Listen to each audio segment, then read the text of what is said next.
storytelling workshop, and we are learning how to write stories of success about people and projects who had good ideas how to make the world a bit of a better place and to bring change about topics which are related to sustainability.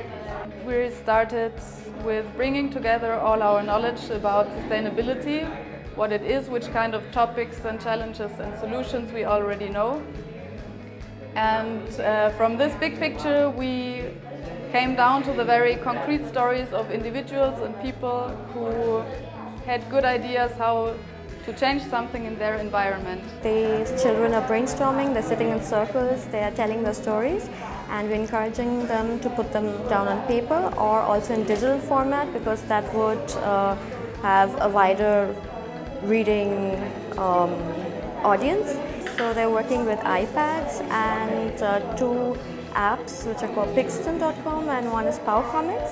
So they're getting into, they're photographing, they're interviewing, and with the photographs they're creating their own comics.